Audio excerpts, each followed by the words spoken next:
ABC News World Headquarters in New York. This is World News Tonight with David Muir. Good evening. It's great to have you with us here on a very busy Wednesday night. The sad discovery of a well-known actress in New York City in her apartment, known from Gossip Girl and Buffy the Vampire Slayer. What we've learned here in just a moment. But we do begin tonight with the scene playing out with President Trump and his cabinet, and Elon Musk called on first. It was the president's first cabinet meeting, the president inviting cameras in for more than an hour. His cabinet secretaries sitting around the table, largely silent. The president first turning the floor over to Elon Musk, who defended his demand that some 2 million federal workers list what they've done at work in the last week or risk being fired. And tonight, President Trump's new message to the million workers who haven't responded. ABC's chief White House correspondent Mary Bruce was in the room. She leads us off. Elon Musk didn't have a seat at the table at President Trump's first cabinet meeting, the world's richest man sitting off to the side. Still, Trump making it clear Musk is the MVP, calling on him first. So I'm going to ask if it's possible to have Elon get up first and talk about Doge. As cabinet secretaries looked on, Musk standing to address the cameras. The overall goal here with the Doge team is to help address the enormous deficit. We simply cannot sustain as a country $2 trillion deficits. Sources tell us Musk has ruffled feathers within the cabinet. Today, the president all but daring secretaries to speak up. Hey, Elon, let the cabinet speak just for a second. Is anybody unhappy with Elon? If you are, well, throw him out of here.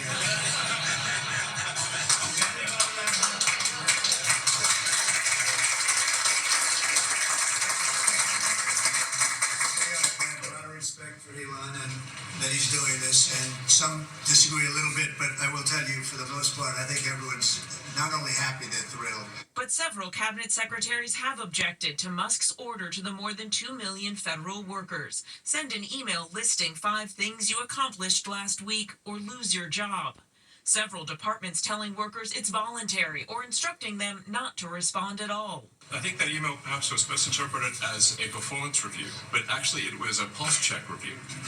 Do you have a pulse? The White House says more than 1 million employees have responded, roughly half of all federal workers. Does that mean that the remaining 1 million or so federal employees now risk being terminated? I guess it was like last week, the president encouraged me via Truth Social and also via phone call to be more aggressive. And I was like, okay. Yes, sir, Mr. President, we will indeed do that. Our goal is not to be capricious or unfair. We want to give people every opportunity to send an email. And the email could simply be, what I'm working on is too sensitive or classified to describe. Then the president jumping in. I'd like to add that those million people that haven't responded, though, Elon, they are on the bubble. Yeah, I wouldn't say that we're thrilled about it. Maybe they're going to be gone. It comes as Trump and Musk lay the groundwork to dramatically downsize the federal workforce. The administration today directing all federal agencies to submit plans for large-scale layoffs and restructuring by March 13th. The president saying the Environmental Protection Agency could cut a full 65% of its workforce.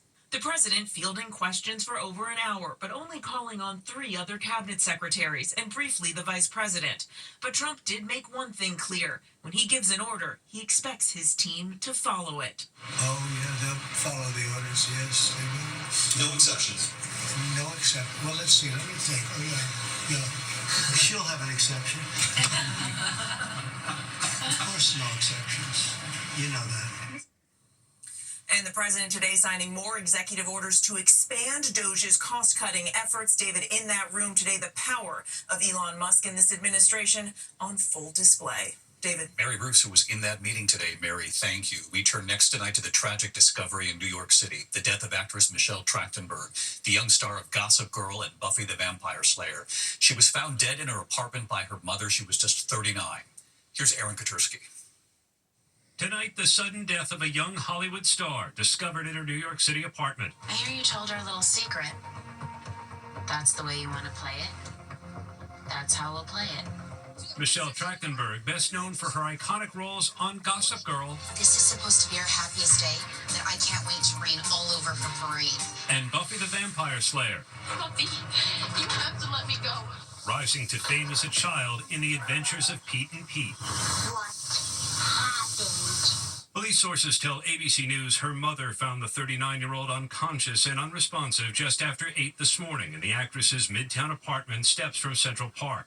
No foul play is suspected. Sources say the actress died of natural causes and may have suffered complications from a recent liver transplant. Her breakout role as Harriet the Spy. A veggie feast. This must be investigated thoroughly. Rosie O'Donnell, who starred alongside Trachtenberg in that movie, calling her death heartbreaking, adding, "I loved her very much." Tonight, fans are stunned. I loved her in that movie. She was a kid, and I used to watch it as a kid. Kim Cattrall sharing this photo from the set of Ice Princess and this message, "Rest in peace, sweet Michelle." Even though her death is not considered suspicious, David, the medical examiner's office will investigate to determine how Trachtenberg died. David? Aaron Katursky live here in New York. Aaron, thank you. We turn now to the bombshell new move involving the Menendez brothers and what it means for their potential freedom. Tonight, California's Governor Gavin Newsom ordering the state parole board to conduct a comprehensive risk assessment of whether the brothers would pose an unreasonable risk to the public if they were released. Is the governor preparing to set them free? Here's Matt Gutman. After 35 years behind bars for the shotgun murders of their parents, tonight a giant first step toward possible clemency for the Menendez brothers. In a surprise move, Governor Gavin Newsom fast-tracking a parole board assessment of the risks of their release from prison. The question for the board is a rather simple one. Do Eric and Lyle Menendez, do they pose a current, what we call unreasonable risk to public safety? In a letter obtained by ABC News, the governor says he'll weigh the impact on victims and survivors, the brothers' self-development in prison, and their use of available rehabilitative programs. And it comes just days after LA's new DA, Nathan Hochman, announced his opposition to a new trial for the murder of their parents, Kitty and Jose Menendez, casting doubt on the brothers' claim of sexual abuse by their father. Do you personally now believe that they were not sexually abused by at least Jose Menendez? They absolutely testified to it in great detail. I also understand that when it came to any corroborating information about that sexual abuse, it was extremely lacking. Sources close to the governor tell ABC News Newsom considers Hochman's skepticism of their sexual abuse a mistake. Last week, the brothers talked to TMZ's podcast, Two Angry Men, about their plans to help survivors of childhood abuse. I am passionate about wanting to speak out and work with survivors of childhood trauma and find new ways for us to heal, speak out, and prevent that type of trauma from happening to other people. The Menendez family, who are also victims in this case, pushing for their release for years, spearheaded by Kitty Menendez's own 93-year-old sister, Joan. Lyle and Eric have already paid a heavy price. They have changed, and they have become better men, despite everything that they've been through. David, that newly elected DEA has opposed a new trial for the brothers, but tells me he hasn't yet made a decision on resentencing them. But I'm told that sources close to Governor Gavin Newsom say that his move today was meant to pressure the DEA to recommend resentencing for the brothers. But even if that does happen, it could still be months before they're released. David. All right, Matt Gutman in LA. Matt, thank you. Tonight, the measles outbreak in the U.S. has now turned deadly. A child in Texas has now died. The first death from measles in the U.S. in a decade. ABC's Berea Villarreal from Texas tonight. Tonight, Texas health officials on high alert. Some clinicians seen in hazmat suits.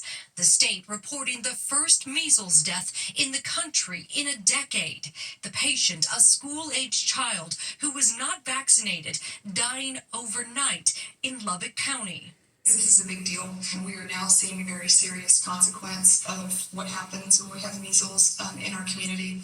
The Texas Department of Health now reporting 124 cases, most of them in West Texas. Nearly all of those infected, children under the age of 17, and most are unvaccinated or vaccination status unknown. Daycares watching closely for symptoms like fevers, rashes, and white spots inside the mouth. Newborn babies, they don't receive the vaccine until they're 1 year old. Children can't get the second measles dose to be fully vaccinated until they're 4. What concerns you most about what we are seeing right now? I'm mostly concerned that the measles, it's probably the most contagious virus disease in children that we can see. Today, Health and Human Services Secretary Robert F. Kennedy Jr., who has promoted anti-vaccine views, saying he is closely following the cases, but calling the outbreak not unusual, even with the first death in a decade now reported. We're going to continue to follow it. It's going to, incidentally, there have been 4 measles outbreaks this year. In this country last year, there were 16. So it's not unusual. We have measles outbreaks every year. David, while Texas does require vaccinations, it also allows for parental and religious exemptions. And we've also just confirmed with health officials an adult case that was in Rockwall County, which is just about 30 minutes from where we're standing right now in Dallas. David? Maria Villarreal monitoring this in Dallas for us. Maria, thank you. Tonight with Ukraine's President Zelensky set to visit the White House this Friday. President Trump today delivering a blunt message about Ukraine joining NATO before Zelensky even gets here, saying, quote, forget about it. Here's Martha Raddatz. Tonight, President Trump announcing that he and Ukraine's President Zelensky will meet face-to-face on Friday to sign what he called a very big agreement. The outline of the agreement establishing a reconstruction investment fund, which would call for Ukraine to share its mineral wealth as a payback for past U.S. aid. But the president said today the U.S. will make no security guarantees to Ukraine. We're going to have Europe do that because it's in, we're talking about Europe as their next door neighbor. President Trump, who has refused to say that Russia was the aggressor in this war and has baselessly called Zelensky a dictator, today called Vladimir Putin very smart and very cunning, although he did say Putin would have to make concessions in any peace deal. What concessions would you like to see? Oh, I don't want to tell right now, but I can tell you that NATO you can forget about. That would be a concession for Ukraine, not Russia, but Trump insisted the deal would be good for all sides. President Trump also said for the first time that it's possible that a peace agreement will not work out after previously saying he could end the war within 24 hours. David? All eyes on that meeting with Zelensky later this week. Martha Raddatz tonight. Thank you, Martha. Now to the dramatic heists here in the U.S. Thieves making off with millions of dollars worth of Nike sneakers, targeting freight trains in multiple states. Here's Mola Lengi. Tonight, authorities sounding the alarm after multiple freight train robberies targeting shipments of Nike sneakers in remote areas of the desert Southwest.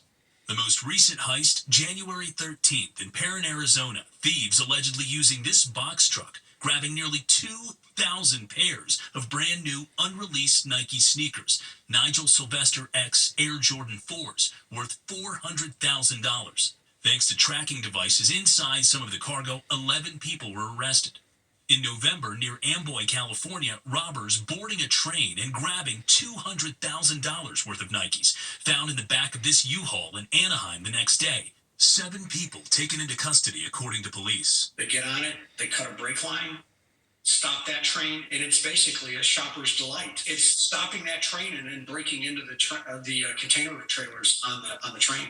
According to an LA Times investigation, at least 10 heists since last March, all involving BNSF cargo trains, netting more than $2 million in stolen Nikes. Authorities say criminal gangs linked to the Sinaloa cartel are behind the thefts. Well, David, some of these Nike sneakers are collectibles and can fetch thousands of dollars on the resale market, making them an attractive target for thieves. David? Yeah, quite something. Mola, thank you. When we come back, the small plane crashing into a mountain in the Northeast, rescuers braving difficult conditions to reach those on board. There are survivors. And tonight, our Will Reeve on a journey that first began with his father, actor Christopher Reeve, retracing his father's steps and what Will discovered. You'll see it right here tonight. My father was my hero. To millions, he was Superman. I idolize and miss a different Christopher Reeve. Dad. I've waited 30 years to do this and share the experience with my father. Tonight on ABC. Finally tonight here, our Will Reeve, the son of actor Christopher Reeve, on a journey that his father began years ago, and what Will found in going back, right here tonight. My father was my hero. To millions, he was Superman. I I idolized and miss a different Christopher Reeve. Dad.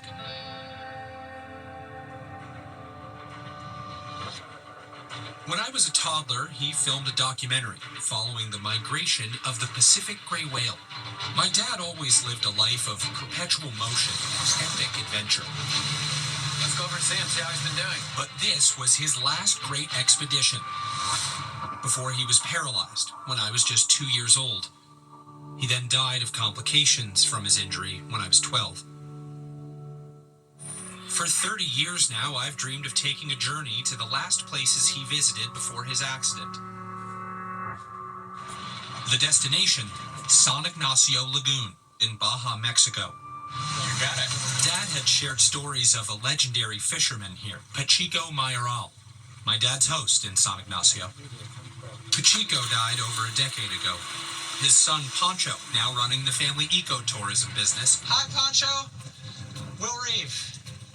Oh, you look like your father. So do you. Do you remember my dad coming here? Oh, absolutely. What do you remember of it? I gotta say, he was super cool.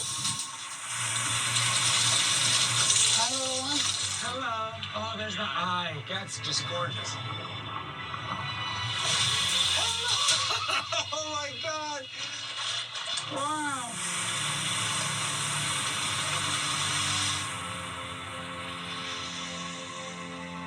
I touched her. It's so soft. I'm amazed at how kind of soft the skin is. I was wondering if I were crazy and strange, reaching out, being like, hey, I want to come find my dad here, in a way. You didn't find that weird. You found that to be actually your experience. It's a way to honor our fathers. I feel the same way. Two sons honoring their dads, a personal and powerful journey. Will Reeve, Finding My Father, premieres tonight, 10 Eastern here on ABC, and it streams on Hulu. I'll see you tomorrow. Good night.